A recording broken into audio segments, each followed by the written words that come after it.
Saada lapsena näitlejaks. No kui niimoodi naljaga mõelda, siis ma tean, et minu lasteaia lõpukaardil oli kirjas, no kõik lapsed said sellise lõpukaardi, lapse iseloomustus ja kelleks ta tahab saada ja seal oli kirjas, et Saara tahab saada Eesti missiks ja lasteaia kasvatajaks. No kui niimoodi mõelda, siis lapsed mul on, neid ma kasvatan, nendega ma tegelen ja Eesti miss ma ei ole, aga miss on ka omamoodi selline roll ja ta tegutseb laval millegi nimel ja minul on ka laval erinevad rollid ja tegutsen laval erinevate asjade nimel. Et kui nii mõelda, siis naljaga pooleks siis justkui on nagu täitunud, on ju.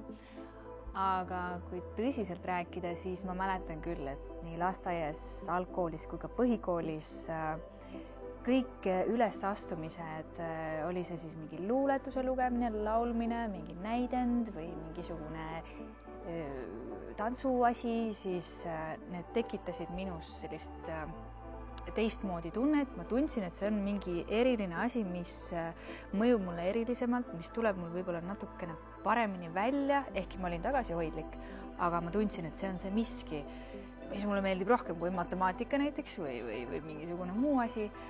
Ja minu perekond oli ka või on siiamaani väga kultuurihuviline perekond. Käisime palju teatris ja näitustel ja muuseumides ja igal pool. Ja ma kõiki neid teatrikülastusi mäletan väga selgelt ja ma käisin väga palju muusikale vaatamas, pärast mida mul oli alati kuu aega suu lahti ja ma lihtsalt unistasin, et kuidas ma tahaks ka olla seal laval ja teha nii, nagu nemad teevad ja nad on nii andekad ja ma mäletan nii selgelt seda sellist tunnet. No ja siis gümnaasiumis ma astusin juba teatriklassi ja sealt läks rada niimoodi loomulikult kuni tänase päevani. Ma arvan, et minu unistused on täitunud ja ma arvan, et pikk huvitav elu ja karjäär on veel ees.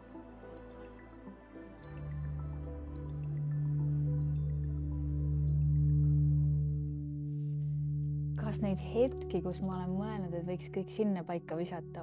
Jaa, neid on olnud kindlasti elus väga palju ja ma tean näitlejaid, kes ei ole kordagi kahelnud, et kas nad teevad õiget asja. Mina ikkagi aeg-ajalt kahtlen. See oleneb päevast, see oleneb tujust, mõnikord läheb kõik nii halvasti ja midagi ei tule välja ja ma kahtlen endas ja kõhklen ja kuidagi halb päev ja kõik on valesti ja siis tulevad küll need mõtted pähe, et kas ma teen nüüd see õiget asja.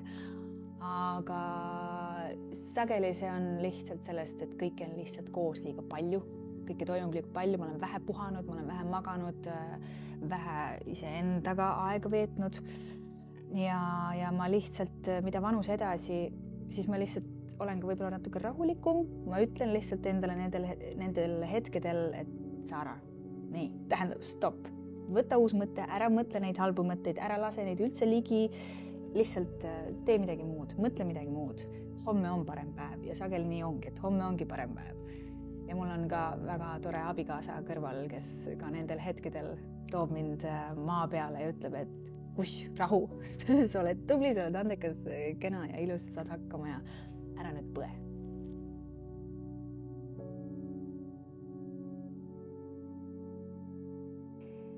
Kust ma ammutan hirmude ületamiseks jõudu, tead, ma arvan, et hirme kui selliseid otseselt igapäevaselt ei ole, kui me räägime siin sõjahirmust ja kõigest sellest, mis maailmas toimub.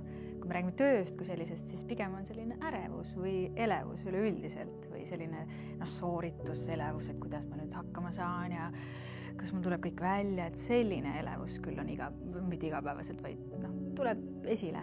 Aga siis ma kuidagi korrutan endale, et ei, see publik, kes mind tuleb vaatama või kuulama, ta ei tule ju selle mõttega, et vaatame, kuidas see Saara nüüd põrub. Ei, ta tuleb just vastupidi ju toetava tundega sind vaatama ja huvitub sellest, mis sa teed. Ja iga kord, kui ma olen lava taga ja mõtlen, et ma olen närvis, siis see hetk, kui ma lavale astun, siis see on kõik unustatud, sest et ma tunnen seda publiku energiat ja see on nagu kuidagi toetav ja ma olen hästi-hästi tänulik. Nii et tuleb lihtsalt elada hetkes, mitte üle mõelda,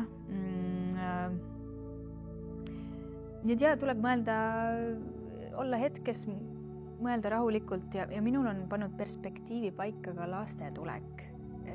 Kui enne lapsi ma mõtlesin ka, et töö on kõige tähtsam ja see, kuidas ma teen ja sooritan ja siis tänaseks päevaks lõpuks, kui ma ikkagi koju jõuan oma laste kaisu, oma abikaasa kaisu, siis see on see kõige tähtsam, et kui on raske hetk kuskil tööl, siis ma kujutan ette, et nii, ma olen varsti seal turvalises kodus ja kõik on hästi ja et sellised hetked nagu aitavad ka mind väga hästi. Ja teatrikoolis mulle õpetati sellist asja, et defekt efektiks. Mul tuleb väga hästi meelde üks photoshoot, kuhu ma läksin hästi väsinud tundega ja ma mõtlesin, et täitsa ma ei taha teha, mul oli kõik kuidagi halvasti ja naiste asjad ja ühesõnaga kõik oli kuidagi bah.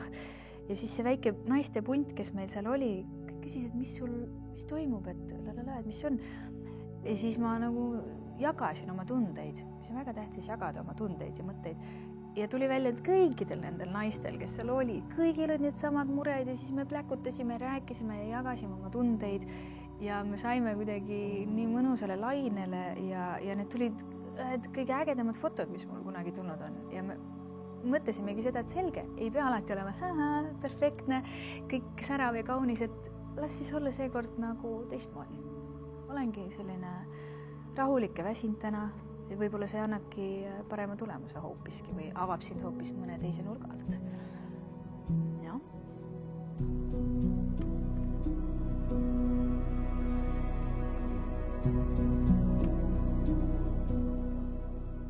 Mulle väga meeldib autentsus, originaalsus ja inimese selline loomuomasusele truuks jäämine. Mind väga kurvastab vahel, kuidas mõned inimesed nagu meeleheitlikult üritavad olla keegi, kes nad võib-olla ei ole või tahavad olla õudselt kellegi moodi. Ja mulle ka sarnaselt kirjutavad noored, et Saara, et kuidas saada selliseks nagu sina? Ja siis ma alati ütlengi neile, et ära saa selliseks nagu mina olen juba olemas. Mis on huvitav, oled sina. Ja sa võid minult nagu inspiratsiooni võtta, aga sina oled huvitav, sest sa oled üks ja ainus siin maailmas.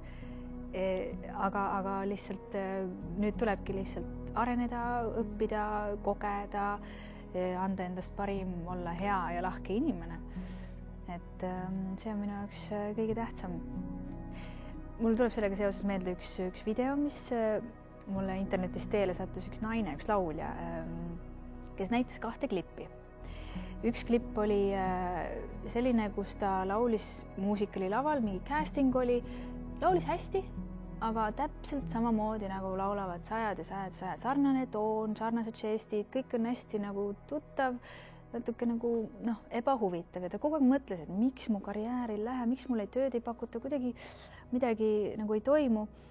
Ja siis ta tegi restardi, hakkas ise ennast otsima, leidis oma hääle, selle päris iseenda hääle, päris mina, kes ma olen, mis ma tahan. Ja siis ta näitas klippi sellest tänasest päevast, kes ta on ja kuidas ta laulab. Ja see kohe tekitas minust tähelepanu, sest et see oli huvitav, see oli tema, see oli päris, see oli autentne, see oli originaalne, see oli ilus ja siiras. Ja see ta ütles, et vaat see toob mulle täna leiva lauale. Nii et jah. Aga mis puudutab moodi, meil on ikkagi tegemist riidebrändiga siin, eks ole, siis ma ei tea, ma selles mõttes olen hästi kärsitu inimene, et ma ei viitsi nagu väga lapata kogu aeg mis nüüd moes on, sest et mood on nii kiires muutumises kogu aeg, mood tuleb ja läheb, aga tähtis on leida see sinu stiil üles. Mis sulle sobib, mis sind kaunistab, mis sind ilusaks teeb. See ei pea olema, sa ei pea nagu suruma ennast kindlasti tänasesse mingisugusesse asja, mis just parasjagu moes on, see läheb homme võib-olla moest ära. Leia üles see, mis sulle sobib ja mis sind kaunistab.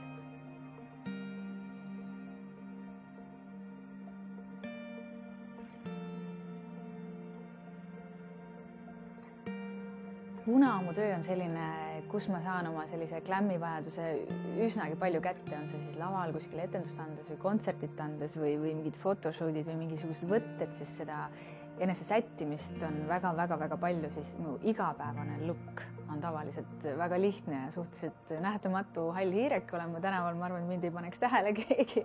et ma olen üsna mugav. See oleneb tujust, see oleneb aastaajast. Talvel ma olen selline tavaline teksad, mingisugune tanksaapad, kampsunid, suvel teksad, ketsid, pusad on ju, et ja mul on 2 last ja ma olen tänu sellele, ma arvan, lihtsalt väga mugavaks muutunud. Aga mulle meeldib enda puhul see, et minus on nii palju erinevaid pooli. Mulle meeldib olla ka väga naiselik, lüüa ennast üles, kui vaja, kontsad, kleidid, särgid, värgid. Et ma võin olla selline ja täiesti teisel hetkel võin olla täiesti siukene nokamütsiga tomboy. Et see nii oleneb. Ma arvan, et minus on väga erinevaid pooli.